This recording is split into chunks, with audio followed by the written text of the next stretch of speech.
Eu vou dar boa tarde para o Ricardo Capelli, presidente da Agência Brasileira de Desenvolvimento Industrial. Tudo bem, Capelli? Obrigado por estar aqui conosco. Tudo bem, Yuri, Azenha? Prazer falar com vocês, com todos que nos acompanham. Ô, Capelli, vou começar aqui, viu, Azenha? Porque na última semana a gente recebeu aqui, numa entrevista bombástica na última terça-feira, o Rogério Correia, deputado federal por Minas Gerais, do PT, e ele fez uma série de revelações, inclusive que o WhatsApp de Daniel Vorcaro tinha como um contato salvo o de Nicolas Ferreira. E o que eu queria saber, Capelli, você que é uma pessoa que tem falado sobre o caso Master, o envolvimento do BRB,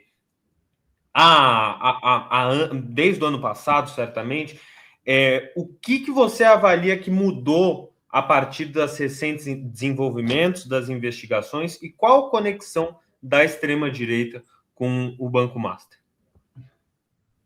Veja, Yuri, primeiro que esse caso é gravíssimo. Eu venho denunciando ele desde março do ano passado, principalmente a partir das conexões do Master com o BRB, porque, na verdade, o Master vinha enfrentando, já era público, um processo grave de falta de liquidez. Ele rodou no mercado desesperado atrás de liquidez para continuar, para garantir que ele ia conseguir continuar de pé. E essa rodada dele no mercado vem acabar justamente no BRB, no Banco de Brasília, onde, na minha opinião, está concentrado o maior escândalo, o maior volume de recursos desse escândalo. O BRB fez operações envolvendo o Master superiores a 16 bilhões de reais. A Polícia Federal chega a falar que tem já fortes indícios de que o rombo no BRB seja da ordem de 4,5 bilhões de reais. E o Banco Central já determinou que o BRB tem que aportar perto de 3 bilhões de reais de forma imediata para garantir liquidez e a continuidade das suas operações. Então, veja, eu acho que esse é um escândalo que ainda vai longe. No caso do Distrito Federal, Ibanez Rocha tem fortes conexões também com a extrema-direita. A candidata dele ao governo do Distrito Federal esse ano é Celina Leão, que é uma bolsonarista de carteirinha. Celina, que é do PP, que ontem chegou ao absurdo de comparar Nicolas Ferreira a Martin Luther King, gente. Isso aí é uma declaração terra plana, mas ela teve a coragem, a disfarçatez de fazer isso ontem. Então, esse escândalo tem muitas conexões com a extrema-direita e eu confio muito no trabalho técnico profissional que vem sendo desenvolvido pela Polícia Federal e acho que ainda vem muito mais coisa por aí. Capelli, sexta-feira você entrou com um pedido de impeachment do governador Ibanez. Com base em quê? Foi você e outros parlamentares do seu partido, não? Azenha, as declarações de Daniel Vorcaro de que tratou tudo das operações BRB Master diretamente com o Ibanez, inclusive recebendo ele na sua residência, são gravíssimas. Veja, como o governador que conduziu o BRB, a maior fraude bancária, a maior fraude do sistema financeiro da história, segundo o ministro Fernando Haddad, pode continuar à frente do cargo, conduzindo agora a operação de resgate e saneamento do BRB. Ibanez Rocha, depois das declarações de Vorcaro, perdeu completamente as condições políticas de continuar à frente do governo do Distrito Federal, comandando o BRB, o Banco de Brasília. Vamos lembrar que o ex-presidente do BRB, Paulo Henrique Costa, também já havia dito que Ibanez tinha informação e acompanhava tudo que acontecia no BRB. Então, como que ele, o comandante do BRB, que conduziu o banco para essas fraudes bilionárias, pode continuar à frente do governo dirigindo o banco, que precisa ser resgatado? Então, me parece razoável que a primeira medida para resgatar o BRB seja afastar o governador responsável por esses absurdos. Foi por isso que a gente entrou com um processo de impeachment, né? O PSB, o Cidadania, o PSOL também entrou com um processo pedindo que a Câmara, na volta dos trabalhos agora no dia 3 de fevereiro, abra processo para afastar o governador. Capelli, eu vou inclusive te perguntar o seguinte: a gente teve a operação da Polícia Federal na última semana mostrando investimentos da Rio Previdência, do Cláudio Castro, bolsonarista também, em comprando papéis do Master. Aí a gente também teve notícia, teve fechamento do Will Bank relacionado ao Master, e no meio daquele rolo da Carbono Oculto também. Teve a liquidação da REAG, etc. Tá com cara de que esse negócio vai para tudo quanto é canto, né? Parece que tem crime organizado, parece que tem governador bolsonarista, pensão de funcionário público. A gente está vendo o escândalo da República? Olha, Yuri, é um escândalo de grandes proporções, sem dúvida alguma, porque é um escândalo bilionário.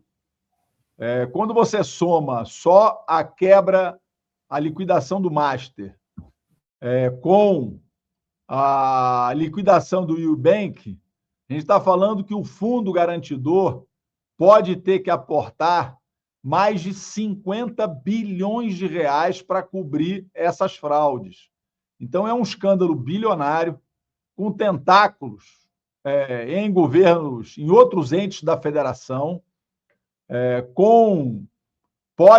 tem indícios de que pode ter ponta de contato com o crime organizado através da Operação Carbono Oculto, com esses fundos, que é fundo que tem um dono de outro fundo, que é de outro fundo, que você nunca chega no dono. Isso é o ambiente perfeito para o crime organizado lavar dinheiro. Então, eu acho que essa investigação da Polícia Federal está só começando. A minha impressão é que tem muita coisa que vai aparecer ainda, muita coisa que será revelada, inclusive as suas conexões políticas. Ricardo, a gente começou o programa hoje falando dessa história lá de Brasília, desse evento patético de ontem, em que uma multidão, calculada por volta de 20 mil pessoas, ficou lá tomando chuva, vários guindastes, que chamam o raio. O que você achou dessa manifestação, hein, Capelli? Os caras não têm mais o que fazer? Eu acho que como a população costuma dizer popularmente, quer dizer, o choro é livre, né, Zenha? Eu acho que a Justiça, o Supremo Tribunal Federal fez história, virou uma página do Brasil. Pela primeira vez na história do Brasil, nós tivemos golpistas e pessoas envolvidas em tentativas de golpe, conspirações golpistas, civis e militares sentados no banco dos réus, respondendo a inquéritos dentro do devido processo legal, sendo julgadas e condenadas. Nunca antes na história do Brasil isso tinha acontecido. Então, acho que o Supremo fez história. Essa é uma agenda absolutamente artificial. Não tem ninguém da população preocupado com dosimetria, com anistia. Os problemas da população são concretos: é saúde, é transporte, é segurança pública. Então, essa é uma agenda absolutamente estéril, artificial. Acho que esse deputado montou ali o showzinho dele, mas é um espetáculo lamentável, né? A gente esperava que o Congresso Nacional estivesse se movimentando para debater, por exemplo, o fim da escala 6x1, questões que afetam diretamente os trabalhadores, mas eles estão nessa agenda estéril. Me parece uma agenda muito localizada, de bolha, sem repercussão na sociedade. Eu mesmo, essa semana, estou morando, como eu faço, eu tenho feito desde janeiro do ano passado, toda semana, Zenha, todo mês, eu tiro uma semana e vou morar numa das cidades aqui do Distrito Federal. Ontem eu me mudei para Sobradinho. Passei ontem o domingo em Sobradinho, conversei com muita gente, não vi ninguém falando em anistia, em dosimetria. Então, é uma agenda que não faz parte da agenda real do povo brasileiro. Acho uma agenda estéril, é um factoide, né? Criaram um factoide, acabou aí de forma irresponsável, né? Com gente ferida, poderia ter tido desdobramentos piores, enfim. Um factoide que acabou de forma lamentável. Capelli, você falou sobre a Celina Leão, né? A Celina Leão é pré-candidata ao governo do Distrito Federal. Você também é, né? Eu queria que você fizesse uma avaliação sobre como está o quadro para o GDF nas eleições de 2026, como que você enxerga as chances do campo progressista para as eleições desse ano.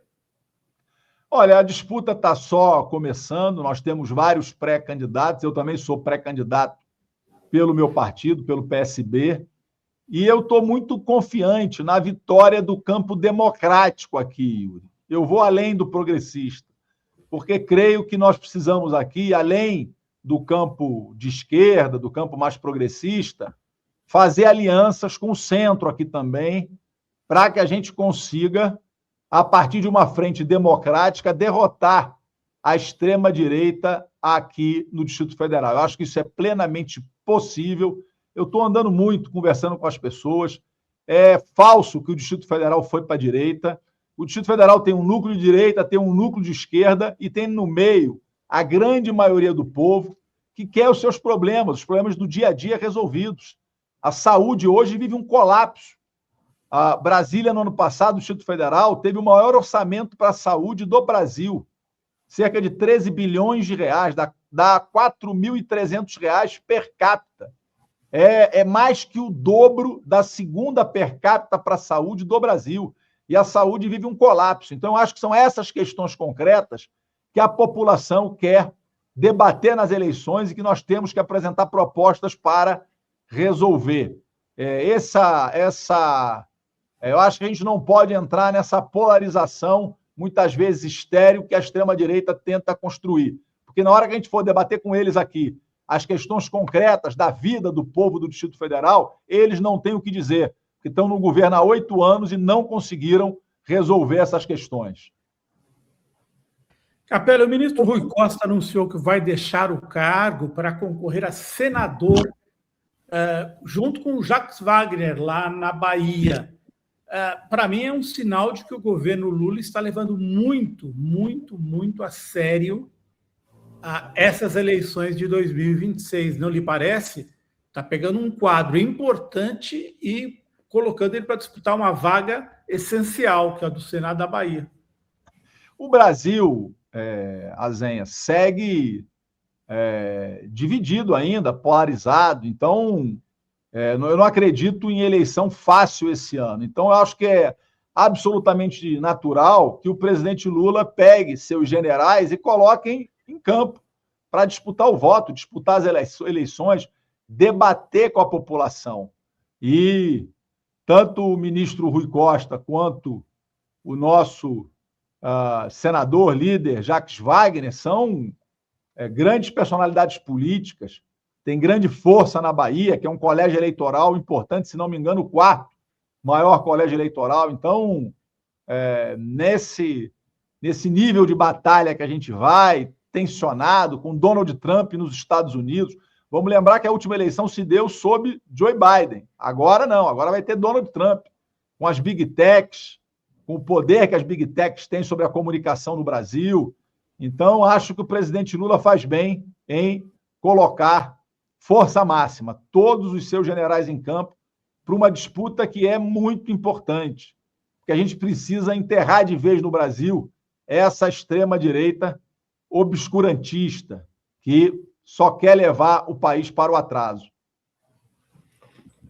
O Capelli, inclusive, uma coisa que a gente noticiou, acabou de noticiar, o PT definiu como centro da estratégia de comunicação o combate às Big Techs. A gente está tendo uma grande movimentação nas redes de fake news, etc. E uma coisa que a gente viu, e eu queria que você comentasse, é justamente o campo das fake news. Você que tem uma formação em comunicação também, como que você avalia para o campo, você não é do PT, né? Você é do PSB, como que você avalia para o campo progressista como um todo as missões de comunicação que têm que ser tomadas nesse ano? Sinceramente, Yuri, eu ainda acho que nós estamos aquém da exigência da batalha que se avizinha. A extrema-direita global e a extrema-direita norte-americana já deixaram absolutamente claro que não tem limite nenhum ético, moral, que não tem pudor nenhum.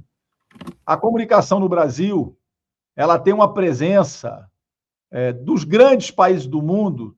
Talvez nenhum país do mundo tenha a presença e a influência tão poderosa das big techs como o Brasil. Então, eu me inscrevo na lista dos muito preocupados com o que eles podem fazer nessa disputa eleitoral de 2026. E acho que o campo, ainda não conseguiu se organizar a contento para essa batalha. Faço votos de que a gente consiga fazer isso até o processo eleitoral. Já que o Azenha... O Donald Trump tem se manifestado em várias eleições. Ele se manifestou, ele participou diretamente da eleição em Honduras, por exemplo, né, soltando um preso condenado por tráfico de drogas para facilitar a vitória da extrema-direita. Também no Chile. Você acha que não pode ser enganoso para a gente acreditar que agora o Trump é amiguinho do Lula? Azenha, eu não acho. Eu tenho certeza que a extrema-direita norte-americana vai intervir nas eleições no Brasil. Eu tenho absoluta convicção disso. Por um fato óbvio, o Brasil não é qualquer país. O Brasil é um país estratégico na América do Sul, é um país estratégico na América Latina. O Brasil é um país estratégico nos BRICS, na consolidação dos BRICS, na consolidação de uma estratégia para o Sul global. Então, eles não vão ficar olhando de braços cruzados a eleição aqui. Veja, eles estão tentando tomar um território europeu na mão grande, sem nenhuma cerimônia, intervir. Você acha que eles não vão intervir e fazer de tudo para intervir na eleição brasileira? Eu tenho absoluta convicção de que isso acontecerá, porque agora não há mais nenhum tipo de freio. Pelo contrário, há estímulo para intervenção por parte do poder central deles. Então, eu estou muito preocupado. O Capelli, vou aproveitar e tem um tema que você bate muito na tecla. Eu acho que como presidente da BDI, isso ainda é mais importante, que é a questão da soberania nacional, acho que para além do discurso, como uma ideia de política pública. Eu queria que você comentasse um pouco as iniciativas da BDI nesse sentido e explicasse também para o nosso público por que essa questão da soberania dentro do campo econômico é também importante para o nosso país. Olha, quando a gente fala de soberania, quer dizer, primeiro, como você tocou na questão da indústria, veja, não há registro na história mundial de país grande, desenvolvido, forte, soberano, sem uma indústria forte. O que está por trás dessa tensão, dessa crescente, melhor dizendo, tensão geopolítica internacional é a tentativa dos Estados Unidos a tentativa dos Estados Unidos de se reindustrializar, enfrentando a perda que sofreu para a Ásia, sobretudo para a China, a Ásia sob liderança da China. Então, o pano de fundo da disputa China-Estados Unidos é a indústria. é a reindustrialização, é a neo-industrialização, porque a indústria do século XXI não é mais também a indústria da chaminé e fumaça. É uma nova indústria que trabalha com novos paradigmas, com novos conceitos. Então, defender a soberania, defender um projeto nacional de desenvolvimento que tenha a indústria como centro no Brasil é estratégico para que o país possa se desenvolver. Porque a gente não vai conseguir fazer do Brasil um país desenvolvido, um país, como o presidente Lula sempre fala, de classe média, sem ter uma indústria. Para te dar uma ideia, quando a gente fala do emprego, do salário médio no agro, nós estamos falando de R$ 1.500, R$ 2.000, R$ 2.500. Quando a gente fala do salário médio na indústria química, por exemplo, nós estamos falando de R$ 7.000, R$ 7.500. Quer dizer, então, você só consegue elevar a renda da população quando você tem postos de trabalho mais qualificados e que você também consegue, no mercado global, disputar mercados com produtos de maior valor agregado. A gente vender soja para comprar inteligência artificial, essa conta não fecha, não vai fechar nunca. Então, a indústria tem papel estratégico e, nesse caso, eu digo para vocês que não é uma questão de... quando a gente fala de um projeto para a indústria nacional, que está em curso agora, com Nova Indústria Brasil, com crédito, enfim, a política liderada pelo vice-presidente, ministro Geraldo Alckmin, quer dizer, a indústria voltou a crescer, voltou a se desenvolver no Brasil. Agora, quando diz respeito à indústria, as ameaças que a gente tem, elas não correspondem necessariamente às disputas geopolíticas internacionais, porque, por exemplo, a nossa indústria hoje aqui no Brasil ela é muito pressionada pela indústria chinesa, por exemplo, que, pelo volume de produção colossal que tem, consegue mergulhar nos mercados globais, ameaçando as indústrias de todo mundo. Então, sempre que eu recebo aqui a indústria e as entidades de representação da indústria, quase sempre tem uma pauta fixa relacionada à competição chinesa. Então, é um desafio complexo, não é um desafio simples. O governo voltou a ter política industrial, o BNDES tem batido recorde atrás de recorde de financiamento da indústria. Agora, isso tudo tem que ser de médio e longo prazo, porque a indústria ela é intensiva de capital e ela depende de arranjos complexos, ela não se faz do dia para a noite. Mas acredito que a gente voltou a retomar um caminho próspero para a indústria brasileira, reduzindo carga tributária com a reforma tributária, simplificando processos, ampliando o crédito, fechando acordos comerciais, agora como o Mercosul, União Europeia, que tem esses solavancos, mas eu tenho confiança que vai avançar. Então, a indústria é estratégica para o Brasil e ela tem tudo a ver com a soberania. Soberano, para ser soberano, precisa ser desenvolvido. E não há desenvolvimento sem indústria. Capelli, nós estamos diante, talvez, de um dos maiores escândalos da República, que é o do Banco Master. Você foi um dos primeiros a denunciar o escândalo aí, o braço de Brasília do escândalo. Ele parece envolver muitos governadores, líderes políticos, e está causando uma certa preocupação o comportamento específico de um ministro do Supremo Tribunal Federal, vem vindo uma campanha aí. O que te parece, hein? Você tem acompanhado pelos jornais as denúncias?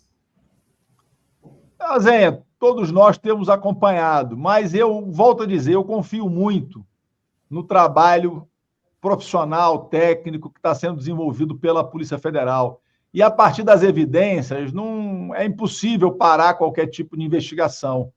Então, eu estou muito confiante que muita coisa ainda vai ser revelada, que muita coisa ainda vai virar a público, para o bem da economia nacional, porque esse escândalo ele afeta a credibilidade, a confiabilidade no sistema financeiro nacional, que é fundamental para financiar, inclusive, o desenvolvimento da indústria, a produção.